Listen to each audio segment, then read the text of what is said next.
Hello, welcome to Tarot and Attachment. My name is Erin Smith.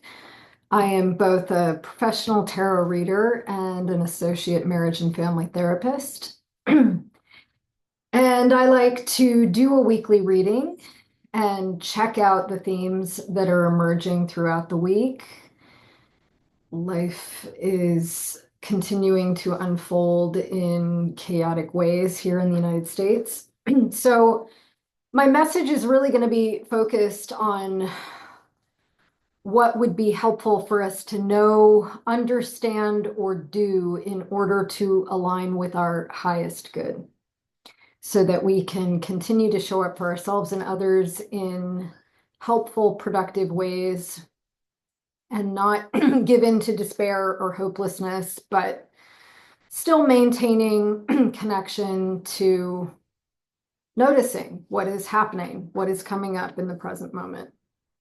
So I'm going to do my thing. I'm going to go silent. I'm going to concentrate while I shuffle, and I will be with you momentarily.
And say a prayer over these cards.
So this is a message really about getting into our hearts to counterbalance getting up in our heads, which tends to lead to anxiety, worry, fear, frustration. The 10 of swords. Swords are thoughts, ideas, communication. And, the sword is an archetype of cutting. So we can use the mind to cut through the BS and get to the truth.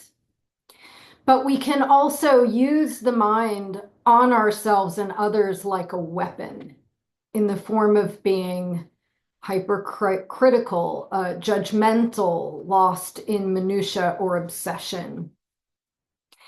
And it's easy in times like these to look at what's going on in the world and get sucked into a negative narrative about what it all means, where it's all going, how things could possibly resolve or not resolve. And there's a kind of, the Ten of Swords is a kind of looping, right? This incredible pressure that's building to a point of collapse, if you will. Like, in some ways, the Ten of Swords is a hopeful card in that trying to think our way out of this situation, or thinking is not our best friend in this regard. So it's sort of like the closing of a chapter, never to be returned to again. A time of great mental anguish comes to a close. And the mental anguish is really served. The other thing I guess I should say is, you know, the tarot is really a map uh, guiding us towards balance. And it utilizes the four elements to help show us where we are on the map presently. And so the suits of the minor arcana are divided into wands, swords, cups, and pentacles. And two of those elements are specifically associated with a masculine quality of energy, and two of them are associated with a feminine quality of energy. And remember, this is an archetypal system. So this isn't about like literal gender. It's more about a quality of energy that's associated with these elements. Swords and wands are typically associated with masculine energy. So what do I mean by masculine? Within the system of the tarot and, you know, within other philosophical traditions, a masculine energy is referring to something that is externalized, an externalized action that's taking place out in the world. It's directing one's will, taking an action to move towards it in order to make something happen. So the two elements in the deck associated with the feminine are cups and pentacles. They are more feminine because they relate to becoming aware of what's going on internally, that what is happening internally affects what gets projected externally. These two systems are related to one another. These two expressions are related to one another. And ultimately, what Spirit is saying is that this sort of cutting tendency to utilize our thoughts is not the best way for us to make the most of the energies that are arising this week. That the way to work through it is really about coming into balance within ourselves and coming into awareness of how we relate to one another. And specifically, when we find, so this is a card that jumped when I was shuffling, when I was thinking about this question of what do we need to know or do in order to align with our highest good? I think these cards are very interesting. They are both relational cards. You can think of the higher octave or sort of soul lesson that comes through the lovers. It could be interpreted as divine right partnership. But it's more specifically about unity and balance. And ultimately, what we are taught with the lovers is that when I find this state of balance within, I am actually better able to reproduce those conditions out in the world amongst my relationships with others. And really, what we're talking about here with both of these cards is balance, reciprocity, attunement, responding or identifying our own emotional needs and states, attuning to the emotional needs and states of others, learning to redirect our attention from the mind into our hearts. And remember, emotions live in the body. The way that we know we are feeling anything is that there's a somatic sensation in the body that clues us in to how it feels. So anxiety may feel like a kind of roiling sensation in the belly, a kind of tightness or gripping, maybe a tightness in the chest, a closing of the throat, an elevated heart rate. These qualities of sensation have an emotional flavor to them, and it lets us know, or it gives us clues as to what's going on inside of us. Um, when we are feeling good, we may feel expansive. There may be some energetic of flow. The pleasant sensation may be gentle, even in its movement. There might be a warmth or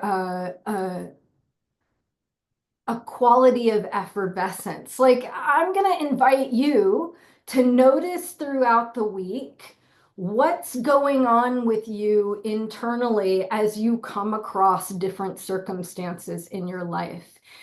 Developing a kind of sensory clarity around your emotions is extremely helpful. It is extremely helpful to notice when you're activated because it will have an effect on how you interact with other people. It'll also likely affect the way that you behave because thoughts, emotions, and behavior are inextricably linked. And it is powerful when we start to watch what's going on in these sense spaces and how those sense spaces interact with one another to produce real world results. When you're having certain negative thoughts, how does it affect the emotional sensations in your body? What happens if you divert attention away from those negative thoughts and focus on something that's happening in the present tense in the real world? Certain grounding exercises like putting both feet on the floor and feeling the sensation of the balls of your feet hitting the surface beneath them, like noticing what that sensation of pressure feels like as your feet are touching the floor, bringing some awareness to the breath, maybe even intentionally slowing the breathing down. Notice what happens when you come into a grounded sensation in the body. And does it affect your thinking? Does it interrupt that negative narrative?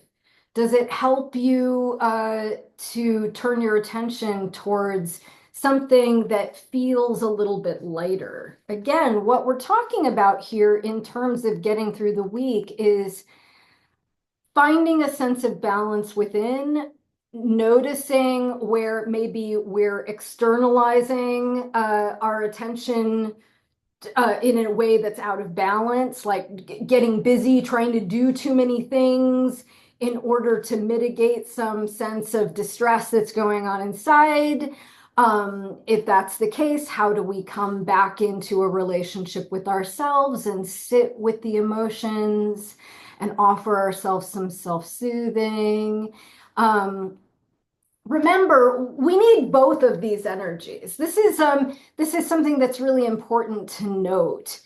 It isn't either or, it's and both. It's not that we're trying to be one way or another. We're noticing within our own experience where we might be out of a balance, and then using that attention to direct energy towards the equal and opposite medicine, right? If you're overextending, slow down, bring some attention inward. If you're depressed and too passive and can't get out of bed, what is it that you can do out in the world that might invoke some enlivening state in order to bring us back into homeostasis?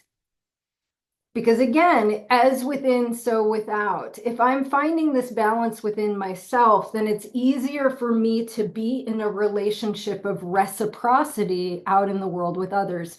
Two of Cups is true love. And the thing that I like to note about these two figures, they are looking right at one another and offering their hearts to one another. So there is this ability to be with emotions, to both identify and offer up our emotions to others, and the ability to receive the emotional states of others. This is an act of love and compassion to be willing to give and receive of the true, authentic states. It's not having to perform or to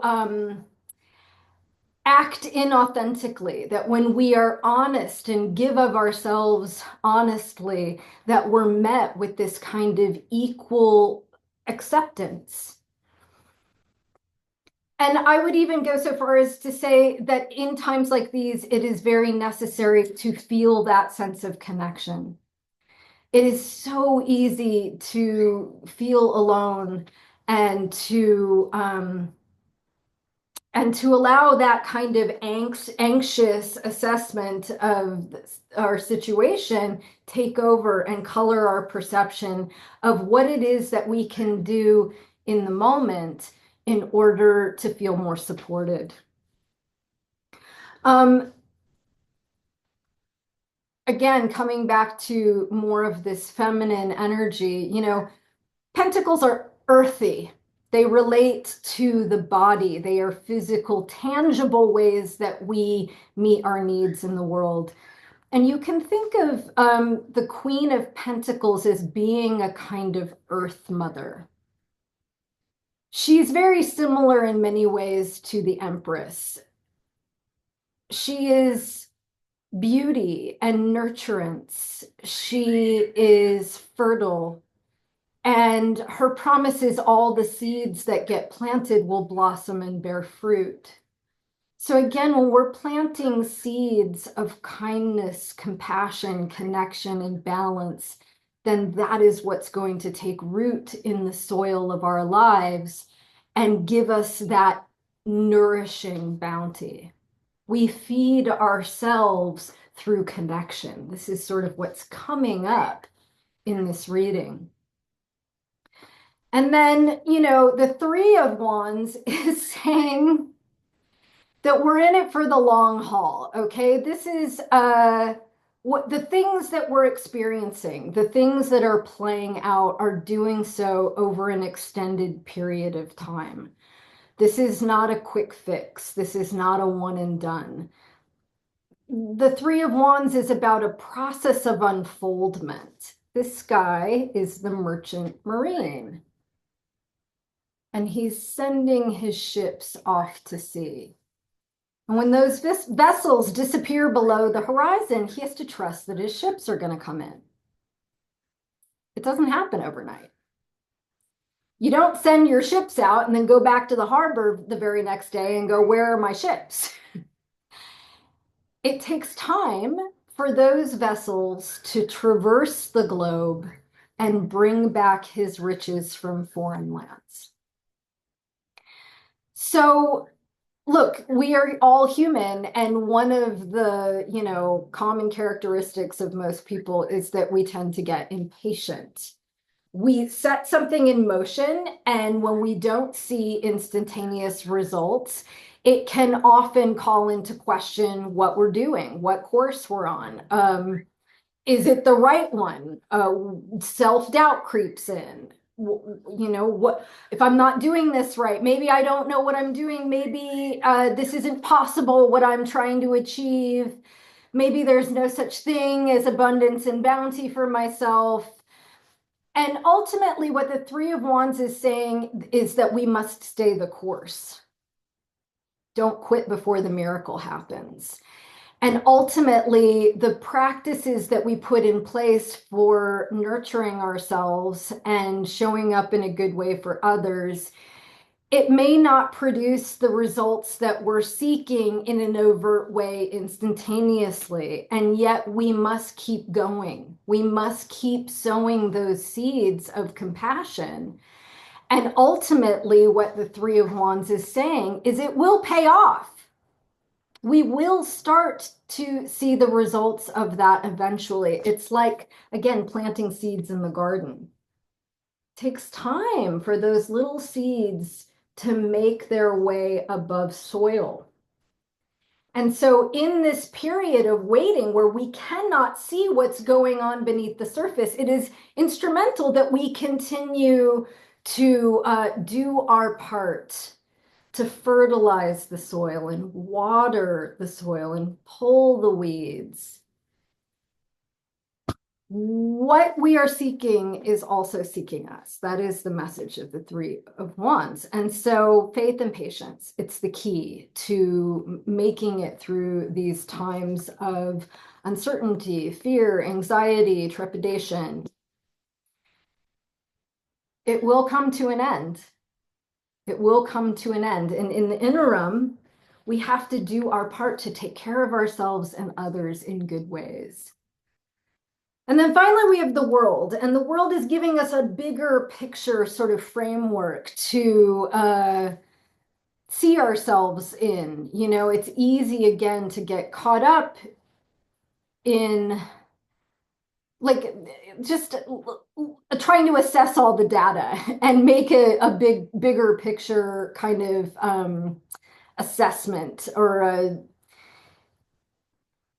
the world is literally going through all the necessary stages of development to get to a place of completion and graduation to the next level. Again, it's sort of giving us this indication that we are all existing cycles within cycles. You know, over the course of human history, there have been the rise and fall of dynasties almost since, you know, human societies begin to organize themselves. Even within our own personal lives, there are these cycles of themes, behaviors, interactions that we will notice ourselves returning to over and over again. It's important to just keep things in context. Even though we might be able to look at what's going on in our lives and point to times in history that there's a lot of correlation, there are a lot of similarities. It's important to remember that it doesn't last forever, that we can notice where we are on the cycle by looking back at what was, and we can try to navigate these cycles as best we can by staying in awareness of what we're putting out into the world on a daily basis. And then we can take heart in the knowledge that this too shall pass and will shift and change into something else. And that these are the great movements of the universe. The great truth of life is that it is in constant change or flux. So again, to not get stuck in despair, to attune to the winds of change, do what we can in the present moment to connect with ourselves, notice what our needs are, and to sensitively attune to the needs of others, and to reside in this knowledge that we can be taken care of even when things feel dire. That is my message for the week. I hope that that was helpful. I wish you all many blessings. Take care.